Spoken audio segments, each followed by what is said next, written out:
দেখি কনক, কনক মুখটা দেখে, দেখি কনক। আরে চোখ মুখ একদম শুকিয়ে গেছে তো রে কনক। হ্যাঁ, না না কাঁদিস না, একদম কাঁদিস না। শুধু শুধু চোখের জল ফেলে কি লাভ বলতো? আমি তো জানতাম এরকম একদিন না একদিন হবেই। শোন, দুদিনের রানী হওয়ার জন্য এতদিন ধরে একটা মিথ্যে কথা চালালি।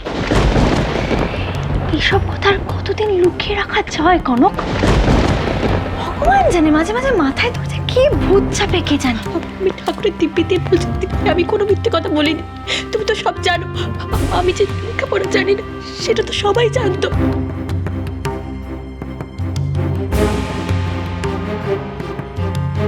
হ্যাঁ কনক, তুই যে লেখাপড়া জানিস না সেটা আমরা না হয় জানতাম, কিন্তু এতদিন সংসার করার পরেও যে তুই এত বড় সত্যি কথাটা তোর বরের কাছ থেকে লুকিয়েছিস, সেটা আর কি করে জানবো বলতো?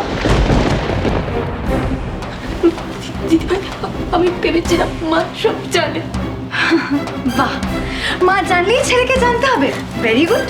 আচ্ছা, তুই যে সাত্তুকির ব্যাপারে এতগুলো কথা জানিস, এই যে তিস্তা মিস্তার ব্যাপারে, সেটা কি ওর ছোট মা জানে? আসল কথাটা কি বলতো?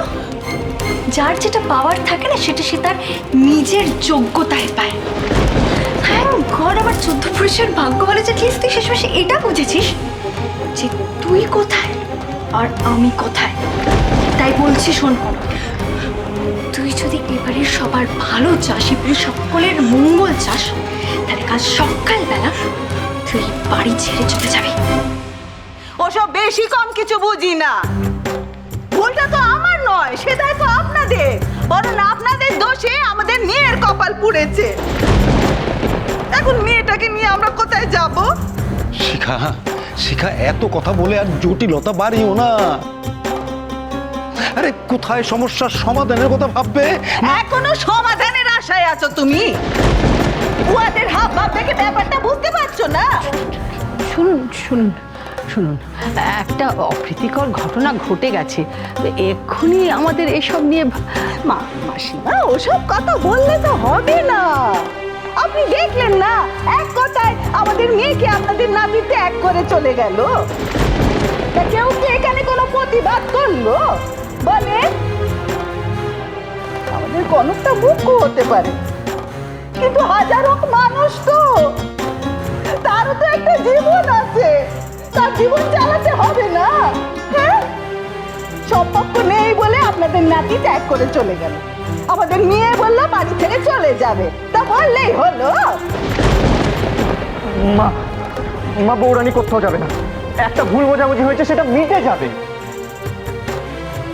এটা তো অত সহজে মিটে যাওয়ার ব্যাপার নয় বাবা। তাছাড়া আমি বেশ বুঝতে পেরেছি, কনক এখন এখানে থেকেও আর শান্তিতে থাকতে পারবে না কো। সময় পাল্টেছে, কিন্তু সমাজ নয়, বুঝেছো? এখনো যদি মেয়ে শ্বশুর বাড়ি থেকে বের পর বাপের বাড়ি ফিরে যায়, তাহলে সমাজের লোকে গায়ে থুতু দেয়। একে তো সেই জ্বালা, তার উপর কনকের আবার এখানে রাজরানী হয়ে থাকার অভ্যাস হয়ে গেছে। তাতে সে খোরাক কে জোটাবে শুনি? হ্যাঁ, আমাদের দুজনের সংসার কোন রকমে টেনে টুনে চলে ওর পুরুতগিরির টাকায়।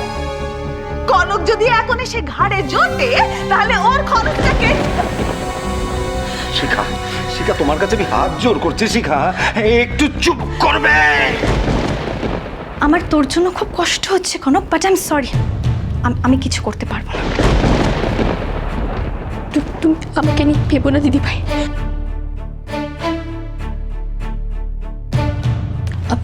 আমি কালই চলে যাব।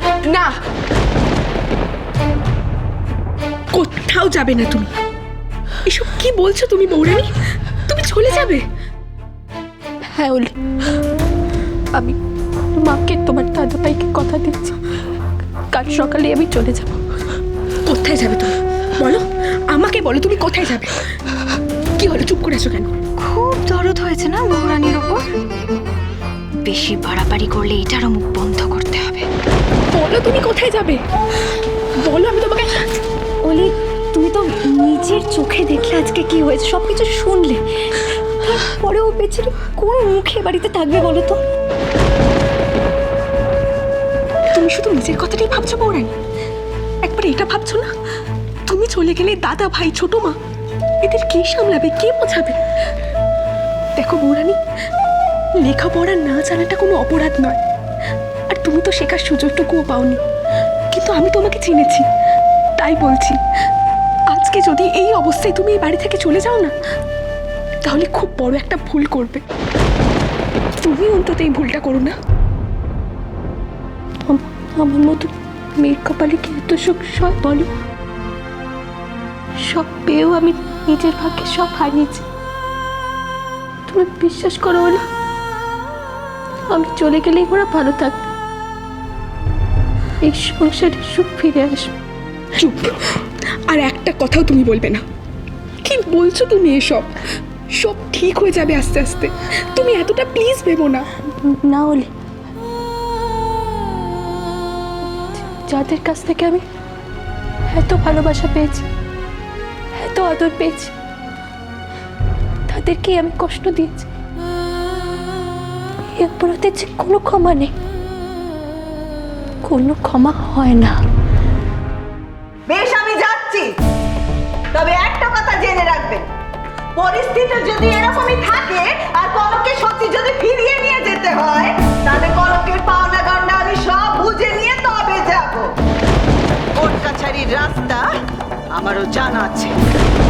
শিখা, আমার মাথা তুমি কতটা আর হেড করবে? মাটিতে মিশে যাচ্ছি আমি। চলো চলো শিখা, এসো এসো। আমি আজ অব্দি বুঝতে পারলাম না এই মহিলাটি কি চান। ও বড় খোকা, এ তো রীতিমতো ভয় দেখিয়ে গেল।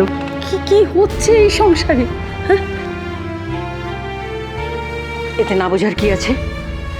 উনি যা বলেছেন কনকের ভালোর জন্যই বলেছেন। কি ভালোর জন্য? আর নয়তো কি, সাত্তকী যদি সত্যি সত্যি কনককে বের করে দেয়, ওকে তো ওই মামার বাড়ি গিয়েই উঠতে হবে। তার জন্য যদি কোনো সাহায্য টাহায্য লাগে মা প্লিজ প্লিজ মা, তুমি তুমি অনেক দূর অব্দি ভেবে নিয়েছো মা। বউরানী এই বাড়ি ছেড়ে চলে যাবে, তুমি এটা ভেবে নিলে? হ্যাঁ কেন? কোন মুখে থাকবে কনকের বাড়িতে? সাত্তকী যেভাবে ওর সঙ্গে কথা বলেছে তারপর। দাদা ভাই একটা ভুল করেছে আমি মানলাম, কিন্তু তুমি এটা করবে আমি এক্সপেক্ট করিনি মা। কেন? আমি আবার কি করলাম? কি করলে? তুমি ছোট মাকে কষ্ট দিলে। তুমি জানো এটা দেখার পর আমার এটা ভাবতে কষ্ট হচ্ছে যে তুমি আমার মা। অথ্রা, তুমি পাল্টে গেলে কেন? কিসের জন্য বলো? আমার জন্য না?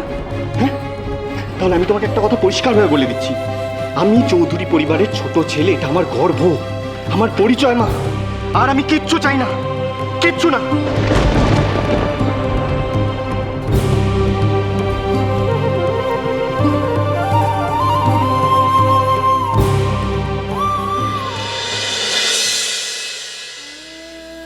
সত্যি তো, একবারও তো জানতে চাইনি কনক কি পড়াশোনা করেছে বা কত দূর পড়েছে। আমার কনককে দেখে কখনো আলাদা করে মাথাতেও আসেনি যে কনক কিচ্ছু লেখাপড়া জানে না। না, এখানে তো দয়ানন্দ বাবুদের বা কনককে কাউকে দোষ দেওয়া যায় না। এই দোষ সম্পূর্ণ আমার। এটা তো আমার নিজেরই দায়িত্ব ছিল যে মেয়ের শিক্ষাগত যোগ্যতা কতটা সেটা আমারই তো জেনে নেওয়া উচিত ছিল।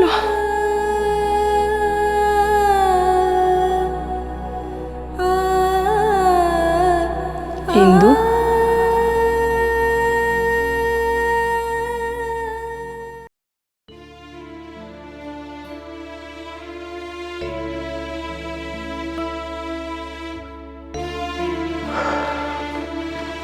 বল দাদা। না, আমার কিছু বলার নেই। আজ যা ঘটলো, তারপর কিছু বলা না বলা সবই সমান। কিন্তু নিখিল, তোকে একটা প্রশ্ন না করে আমি পাচ্ছি না। আজ সার্থকী যেভাবে সবার সামনে ইন্দিরাকে অ্যাকিউজ করলো, তুইও কি সেটাকে সাপোর্ট করিস? তোর কি মনে হয় যে ইন্দিরা ওরকম কোনো ভুল করতে পারে?